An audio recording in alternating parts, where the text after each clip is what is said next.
You've got less than a week or maybe less than 24 hours before your race and you just found out the water is going to be freezing. Maybe it's going to be 55 degrees Fahrenheit, 13 degrees Celsius for my non-US triathletes. And if you haven't prepared your body for the stress and shock of that cold water, not only can it make your swim slower, but it can negatively affect your bike and run as well.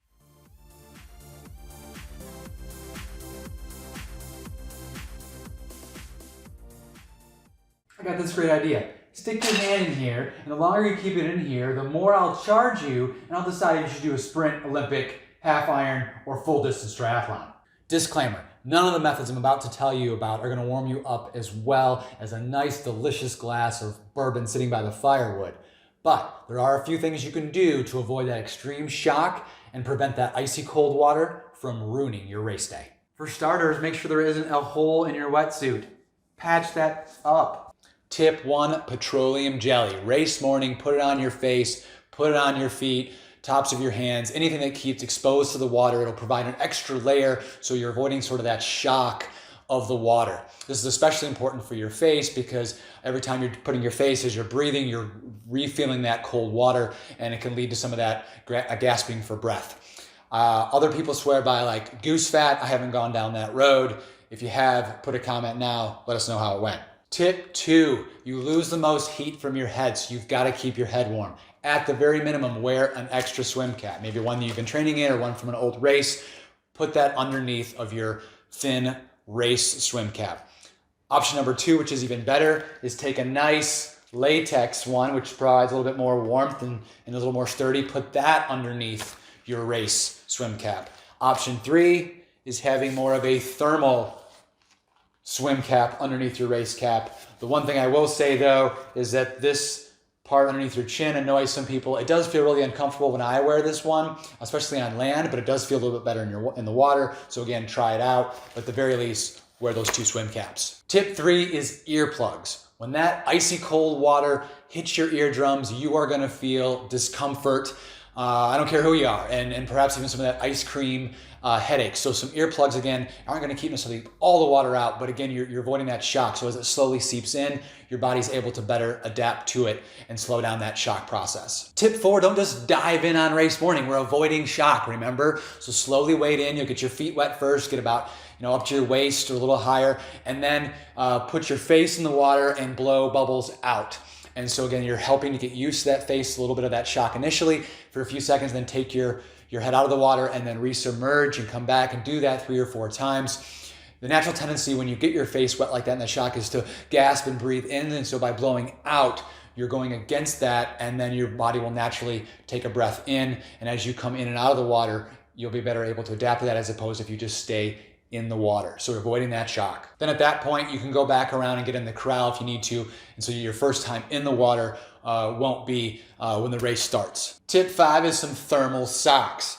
Now these will definitely keep your feet warmer. They will get water inside, but again, it's not a matter of getting wet or getting water on them, but it's a matter of it won't be such a shock for your feet as it slowly seeps in and slowly gets used to that water, and the water will stay a little bit warmer within that sock.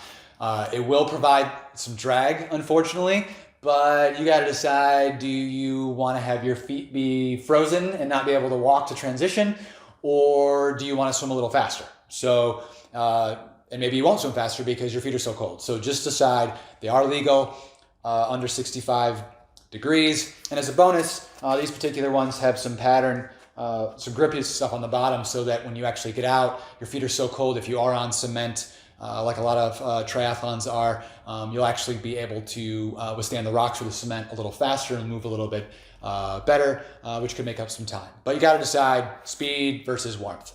One other option with these thermal socks is if you're at a race venue where your friends or family are nearby, you could actually just warm up in these. So again, you're getting rid of that shock feeling as you swim a little bit beforehand, and then right before the race starts, or you can get out of the water, take them off, give them to a family member, and then get back in. Again, you're getting yourself more accustomed to the water, and they won't provide that drag during the race. All right, tip 6. As a psych doc, there's going to be a mental tip for you, and of course there is. It's visualization. You can use this in so many circumstances, and this is another one.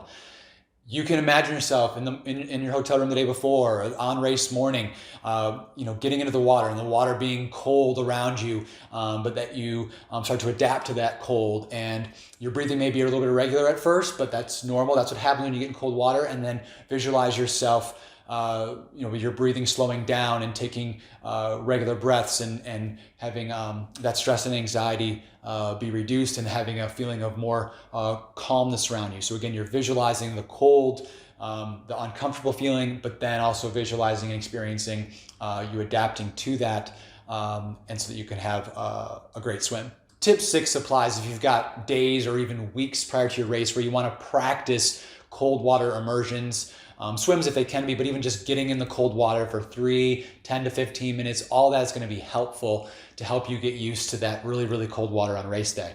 And if you can't do that weeks out, even the day before, the morning of, splashing cold water on your face in the bathroom, just again, feeling what that shock does to you and knowing that it's going to cause that discomfort or physical stress, but then you're going to calm down and relax to it, and it's not going to significantly affect your race, but you've got to practice. Tip 7 to make sure you avoid that extreme shock and panic is just to start off your swim leg a little bit slower. Maybe for the first buoy or two, swim slower. Know your breathing might be irregular, it might be more physically stressful on your body.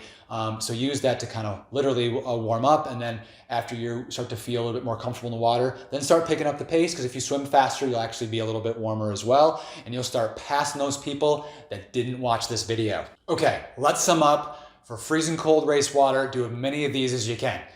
Number 1, Vaseline, face, hands, feet, or all the above. 2 swim caps, preferably a thermal one. 3 earplugs. 4 don't just dive right in before the race, wade in, splash your face at the very minimum, maybe do it a couple of times, and then head back for the start. Tip 5, thermal socks. Tip 6, visualize that cold water and getting used to it. And tip 7, just start off a little bit slower, knowing that your body's going to be under a little bit more physical stress than it normally is. You adapt to that, and you swim faster throughout the rest of the leg. I hope that video was helpful for you. Tell me which one of these tips helped you the most. I got a cold water race coming up. I'm probably going to use all of them. I'll let you know how it goes. And until then, I'll see you on the trails.